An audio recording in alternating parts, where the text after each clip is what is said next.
Shop more pay less Diwali vibes చూసారు కదా. Crowd అసలు అలా స్టార్ట్ అయిందో లేదో, మొత్తం ఎలా వస్తున్నారో మన వాళ్ళు. ఎలాగైనా మనకి డిస్కౌంట్స్ అంటే ఆ ఆనందమే వేరు. సో ఏంటండి ఈరోజు మరి దివాళీ అనగానే ముందుగా స్వీట్స్, మరి ఏం స్వీట్స్ స్పెషల్స్ పెట్టారు? స్వీట్స్ అనేది చాలా అట్లా ఉన్నాయండి. రస్మలై, గులాబ్ జామున్, మోతీచూర్ లడ్డు. ఎందుకంటే దివాళీ అనేది పండగ ఆల్ ఓవర్ ఇండియా సెలబ్రేట్ చేసుకుంటారు.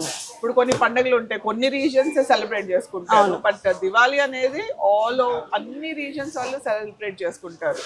సో ఇండియా మొత్తం చేసుకునే ఫెస్టివల్ దివాళీ డెఫినెట్ గా చేసుకుంటారు. సో అన్ని అంటే ఇప్పుడు మనకు కావాల్సిన కలాకండ్ ఉంటుంది, నార్త్ ఇండియన్స్ కి గులాబ్ జామున్, కొన్ని వాళ్ళకి బెంగాలీస్ కి రస్మలై, గులాబ్ జామున్ అని, బర్ఫీలు ఇలాంటివి. ఇప్పుడు మేము స్పెషల్ గా ఫ్రెష్ కూడా చేస్తాం. బొబ్బట్లు, బాద్షాలు, మడత కాజాలు మేము అవి ఇన్ స్టోర్ స్పెషల్ గా చేస్తా ఉంటాం. జిలేబీలు అవన్నీ ఫ్రెష్ గా ఇస్తా ఉంటాం అన్నమాట.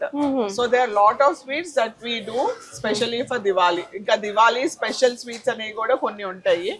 అవి కూడా ఇంకా కొంతమందికి నార్త్ ఇండియన్స్ కి ఫాఫ్డా, మతియా అని ఉంటాయి.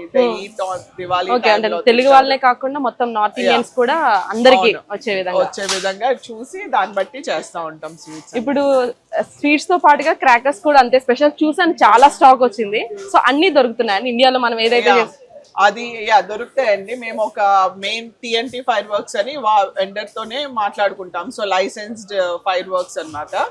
సో వాళ్ళు తీసుకొచ్చి వాళ్ళ ఇది మేము ఆర్డర్ చేసుకుంటాం, ఏం కావాలి ఎన్ని కావాలి అనేది వాళ్ళు పంపిస్తారు. సో ఇట్స్ బికాస్ ఎందుకంటే అవి లైసెన్స్డ్ అమ్మాలి. సో అందుకని వాళ్ళతోనే ఎవ్రీ ఇయర్ వాళ్ళతోనే డీల్ పెట్టుకుని వాళ్ళే ప్రీ ప్రైస్ చేసి పంపించేస్తారు. క్రాకర్స్ కూడా అంటే క్రాకర్స్ కూడా లైసెన్స్ ఉండాలండి, ఎందుకంటే క్రాకర్స్ కదా. సో వితౌట్ లైసెన్స్ వాటిని ఇచ్చేయకూడదు. సో అందుకని వాటిని వాళ్ళు ఎవ్రీ ఇయర్ వాళ్ళే ఇచ్చేస్తా ఉంటారు. They take care of the licensing. మాకేంటంటే చక్కగా వాళ్ళు డెలివర్ చేసేస్తారు. సో ఈజీగా ఉంటుంది. అండ్ అందరూ కాకరపోతులు, చిచ్చుగుడ్లు, యూనో పీపుల్ అందరికి కావాలి. చిన్నప్పటి నుంచి దీపావళి అంటే క్రాకర్స్ అన్ని తెచ్చుకుని, నా చిన్నప్పుడు అయితే అవన్నీ బయట ఆరబెట్టి ఎండలో 2-3 రోజులు దానికి ఒక తతంగా ఉండేది. ఐ డోంట్ నో ఇప్పుడు పిల్లలు అలా లేదో నాకు తెలియదు కానీ, బట్ స్టిల్ బాగా సేల్ అవుతుందండి అది. వి ట్రై టు గివ్ అన్ని వచ్చేలాగా చూస్తాం అనమాట అందరికి. దివాళీ ఐటమ్స్ అన్ని, దియాస్ కానీ క్రాకర్స్ కానీ అన్ని. మా వాళ్ళందరికీ కూడా మంచి డిస్కౌంట్స్ ఇచ్చారు. దివాళీకి మంచి ఫెస్టివల్ ఇచ్చారు. మీకు మరొకసారి happy Diwali. Happy Diwali. Thank you.